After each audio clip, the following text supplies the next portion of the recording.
오늘부터 2014학년도 정시 모집 원서 접수가 시작됐습니다. 정시 모집의 규모와 수험생들이 유의할 점은 무엇인지 알아봅니다.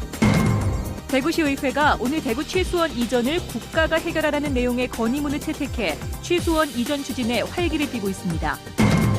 고령군 대가야 고분군이 세계문화유산 잠정 목록에 등재돼 세계문화유산 지정이라는 최종 목표에 한 발 더 다가섰습니다. 연말을 맞아 음주 사고가 잇따르고 있습니다. 만취 운전자가 광란의 질주를 벌이는 아찔한 일이 벌어지기도 했습니다. 네, 여러분 안녕하십니까? 대구 경북 소식 전해드립니다. 대학 입시의 두 축이 수시와 정시 모집인데요. 오늘부터 정시 모집 원서 접수가 시작됐습니다.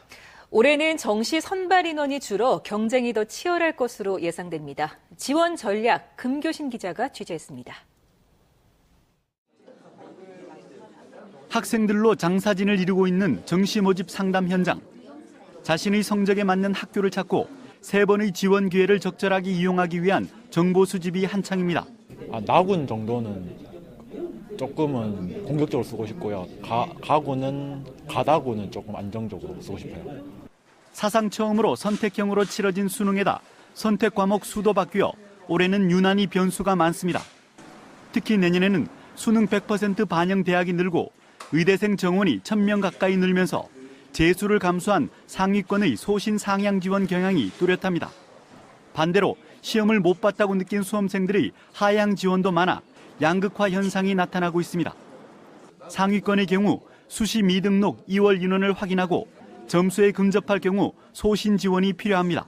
중상위권 수험생들은 경쟁이 치열하기 때문에 표준 점수 100분위 학생부 반영 여부 등을 면밀히 검토해서 하위권은 합격보다는 적성에 맞는 학과를 우선 선택한 뒤 지원하는 것이 유리합니다. 무엇보다 선택형 수능으로 지난해 합격선의 의미가 사라진 만큼 입시기관의 배치표를 과신하지 말고 대학별로 과목별 가중치를 반드시 고려해 비교 우위 과목을 잘 활용해야 합니다. 어떤 영역을 버릴 수도 있고 어떤 영역의 비율을 높일 수도 있습니다. 그래서 그 부분을 따져보고 원래 지원을 한다면은 좋은 성과를 거둘 수 있어야 생각합니다. 대구 경북 지역 4년제 대학의 정시 모집 인원은 지난해보다 1,100여 명 줄어든 13,800여 명이고 전국은 지난해보다 7,600여 명 줄어든 12만 7천여 명입니다. MBC 뉴스 금교신입니다. 지지부진했던 대구 취수원 이전 문제가 다시 논의되고 있습니다. 대구시 의회가 오늘 이 문제를 정부가 해결하라며 건의문을 채택했습니다. 이상원 기자가 보도합니다. 대구시 의회는 오늘 열린 제220회 정례회 본회의에서 대구 취수원 이전 촉구 건의문을 채택했습니다. 취수원이 낙동강 상류에 국가산업단지가 밀집해 있어 지난 수십 년간 치명적인 수질오염 사고가 일어났다며 취수원 이전을 더 이상 미뤄서는 안 된다고 강조했습니다. 91년 3월 16일 페놀 사고를 시작으로 해서 금년 불산, 염소가스로 누출 등 9차례에 걸쳐 치명적인 수질 오염 사고를 겪어왔으며 대구 취수원 이전은 지난 2009년 2월 중앙정부 건의를 시작으로 구미시 해평광역 취수장 부근으로 옮기는 방안까지 구체화 됐지만 구미 지역의 반발로 답보 상태에 있습니다. 대구시 의회는 지방자치단체 간의 갈등으로 방관할 것이 아니라 국가가 직접 해결책을 찾아야 된다며 압박 강도를 높였습니다. 시민의 건강권, 생존권을 확보하기 위해 대구 취수원을 대규모 공단을 없는 구미 국가산업단지 상류로 하루빨리 이전해 줄 것을 간곡히 당부 건의드립니다. 홍일학 민주당 대구시당 위원장은 국회에서 취수원 이전 타당성 조사 비용 10억 원을 요구하는 등 지역 정치권의 행보도 빨라지고 있습니다. 하지만 구미 지역과 갈등 조정이 없이는 현실적으로 쉽지 않은 만큼 넘어야 할 산도 만만치 않습니다. MBC 뉴스 이상훈입니다. 철도 파업이 11일째를 맞은 가운데 다음 주부터 열차 운행이 추가로 감축될 예정입니다. 국토부는 파업 3주차인 다음 주부터 추가 감축에 들어가고 파업 4주차에는 평소에 비해 KTX는 56.9%, 새마을호 59.5%, 무궁화호 63% 등 열차별 필수 유지 수준으로 감축할 예정이라고 밝혔습니다. 한편 경찰은 오늘 철도노조 영주지방본부와 부산지방본부를 전격 압수수색해 노조 간부 25명 가운데 처음으로 영주본부 차량지부장 47살 윤모 씨를 체포했습니다. 경상북도 시군의회 의장협의회가 오늘 예천군 의회에서 열린 제219차 회의에서 구미시 의회가 제안한 신공항 조기건설 촉구 결의문을 채택했습니다.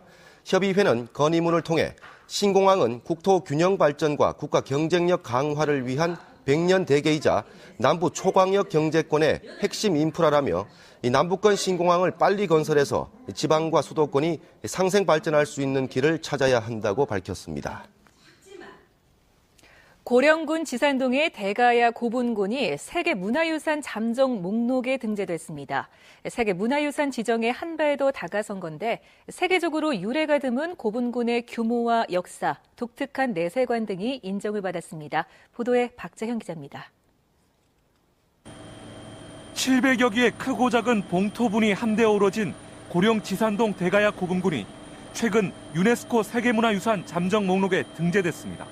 세계유산 등재 사전 단계로 세계유산 신청 자격이 주어졌다는 의미입니다. 고령 고분군은 봉토분의 수가 많고 규모가 큰 데다 세계적으로 유래가 드문 순장 곽의 배치 등 당시 가야인들의 내세관과 장의 문화를 여실히 보여주는 역사적 증거가 되고 있습니다. 당시 사람들의 내세관을 잘 반영하고 있다고 말씀드릴 수 있습니다.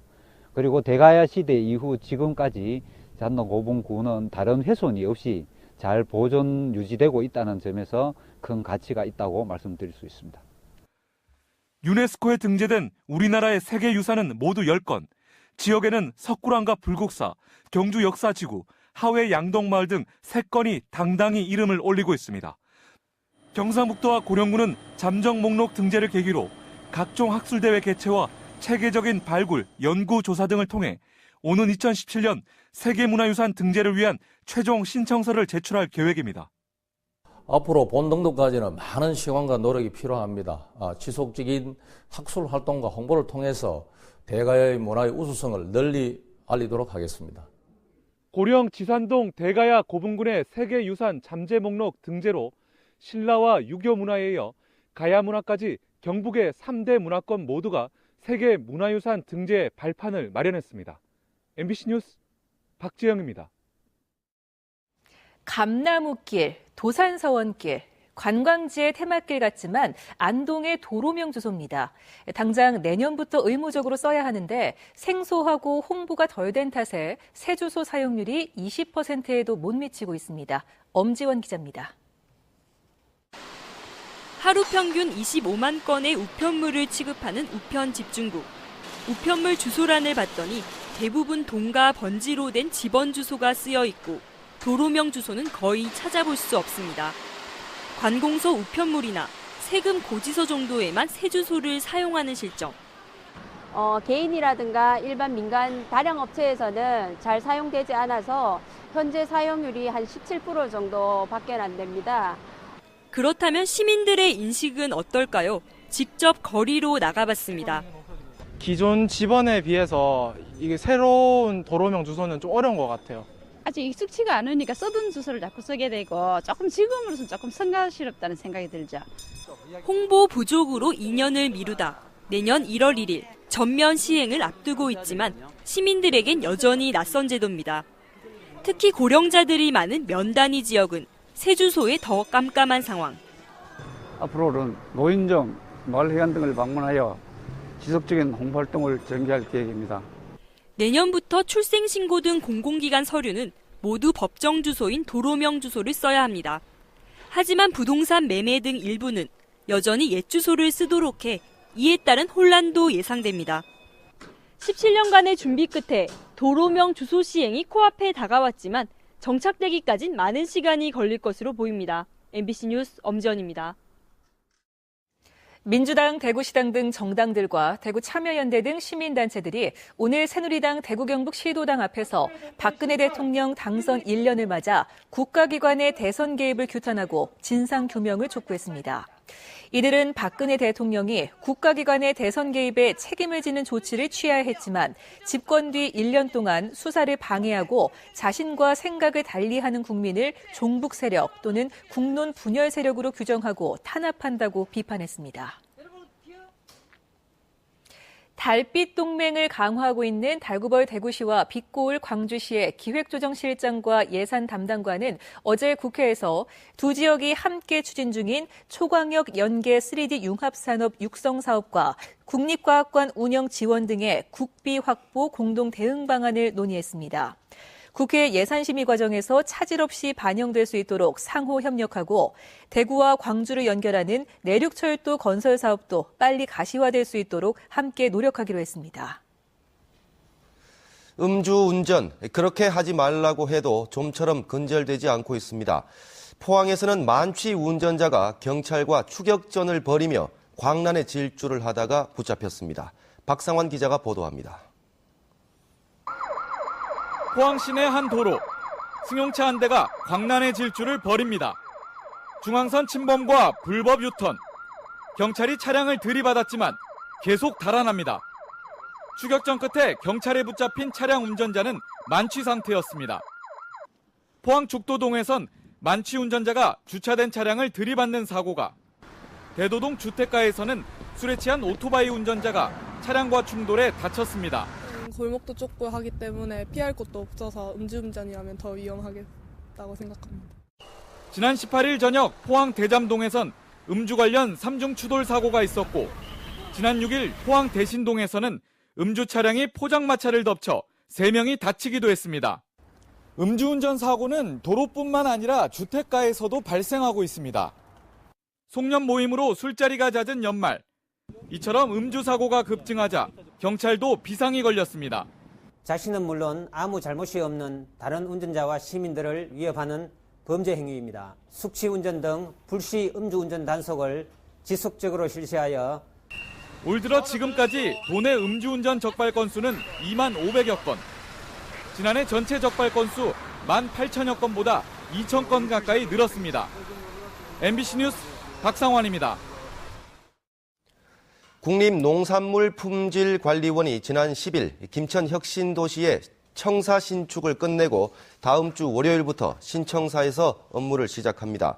국립농산물품질관리원은 농식품의 원산지 관리와 안전성 조사, 친환경 인증 등 농산물 품질과 유통 관리를 총괄하는 기관으로 27년간의 안양청사 생활을 끝내고 김천으로 이전합니다. 12개 공공기관이 이전하는 김천 혁신도시에는 올 들어 4개 기관이 이전을 마쳤습니다. 대구시의회가 올 한 해 정례회 2번과 7차례의 임시회를 열어 모두 150건의 안건을 처리하고 32차례 시정 질문을 하는 등 모든 일정을 마치고 오늘 본회의를 끝으로 올해 의정 활동을 마무리했습니다. 전국 균형발전 지방의회 협의회를 중심으로 균형발전을 촉구하는 성명서를 4차례 발표한 뒤 정부와 국회를 찾아 청원서를 전달했고, 영남 지역 항공수요조사 용역을 공정하게 수행할 것을 촉구하는 성명서 등 11개의 각종 성명서를 내기도 했습니다. 다음은 2014 희망나눔 캠페인에 성금 보내주신 분들입니다. 클럽 카메론에서 100만 원, 사계절 군뱅이 농장 신철 씨 50만 원, 월성 산업에서 50만 원, 천하전력 대표 천화숙 씨 100만 원, 영천시 서부동 통장협의회 50만 원, 성암초등학교 손진구 교장과 교직원 및 학생 일동이 69만 원, 동아백화점 봉사단에서 50만 원을 보내주셨습니다. 모두 고맙습니다. 대구 상공회의소는 오늘 저녁 상공회의소 대회의실에서 2013년 상공인 송년회를 열고 다사다난했던 한 해를 회고한 뒤 다가오는 가보년 힘찬 출발을 다짐했습니다. 오늘 상공인 송년회에는 대구 경제인과 정치인 등 300여 명이 참석했는데, 김동구 상공회의소 회장은 지금까지 구축한 성장 인프라를 지역 발전에 견인할 동력으로 삼아 지역 경제가 큰 도약을 할 수 있기를 기대한다고 밝혔습니다. 팔공산 동화사 주지 성문 스님이 성탄절을 앞두고 오늘 천주교 대구 대교구를 방문해 종교 간 화합을 다졌습니다. 동화사 주지 성문 스님은 조한길 대주교에게 성탄절 축하 메시지를 전달하고 올해 부처님 오신 날에 동화사를 방문해 준 것에 대해 감사를 전하며 이를 계기로 천주교와 불교가 더욱 가까워졌으면 하는 바람을 전달했습니다. 한글학회와 대구변호사협회, 광복회 대구지부 등이 참여한 독립유공자 예산 이인선생 추모 기념사업회 결성준비위원회는 오늘 대구 수성관광호텔에서 예산 기념사업회 창립총회를 열었습니다. 예산 이인 선생은 일제강점기 시절 변호사로 독립투사들을 무료 변론하고 광복 후 대한민국 헌정의 기초를 세우는 데 공헌해 1963년에 건국훈장 독립장, 1969년에 무궁화 국민훈장을 받았습니다. 달성군 구지면 일대에 들어선 지능형 자동차 부품 시험장에서 주행 시연회가 열렸습니다. 지역 자동차 부품 기업 연구소장 등을 초청한 가운데 열린 오늘 행사에서는 진행 방향을 바꾸거나 멈추는 동작을 자동으로 반복할 수 있는 시스템을 갖춘 차량의 지그재그 코스 주행 시연과 고속 주회로 주행 시험 시연이 이어졌습니다. 국민권익위원회가 올 한해 공공기관 청렴도를 측정한 결과 전체 5등급 가운데 대구시가 3등급, 경상북도가 4등급을 받아 지난해보다 0.5점가량 낮은 평가를 받았습니다. 대구시는 정책 고객평가에서 최하위 등급을, 경상북도는 내부 청렴도에서 4등급을 각각 받았습니다. 경북 봉화군과 대구시 환경시설공단이 최상위 등급을 받았고 대구 서구와 대구 북구, 경북 영덕군은 전체 최하위 등급을 받았습니다. 정의당 경북도당이 내년 지방선거 때 경북도지사 후보를 내기로 하고 중앙당에서 다음 달 20일까지 후보 신청을 받기로 했습니다. 정의당 경북도당은 기초단체장과 광역의원, 기초의원 후보 신청을 한 달 동안 받아 자격심사를 할 계획인데 중앙당과 협의도 하고 도당 당원들의 의견도 충분히 수렴해 경쟁력 있는 도지사 후보를 내겠다고 밝혔습니다. 대구시 교육청과 시교육청 공무원 노동조합, 한국공무원 노동조합 대구시 교육청 지부가 교육 발전과 공무원 복지 증진을 위한 단체 협약을 체결했습니다. 시교육청과 노동조합은 단체 협약에서 단체 교섭과는 별도로 연 2차례 노사협의회를 열어 조합원의 복지 향상과 근무 여건 개선 등을 협의하기로 하고 공무원의 출산 휴가나 휴직 때 대체 인력의 지원, 연수 과정 확대 등을 위해 함께 노력하기로 했습니다. 대구시와 공무원 연금공단이 손을 잡고 퇴직 공무원들의 공직 경험을 활용할 수 있는 자원봉사 활동처를 함께 발굴하고 자원봉사를 위한 교육 활동도 지원하기로 했습니다.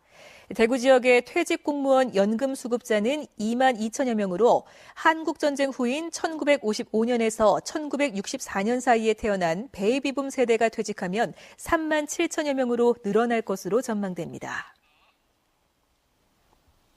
네, 지금까지 대구 경북 소식 전해드렸습니다. 시청해주신 여러분 고맙습니다.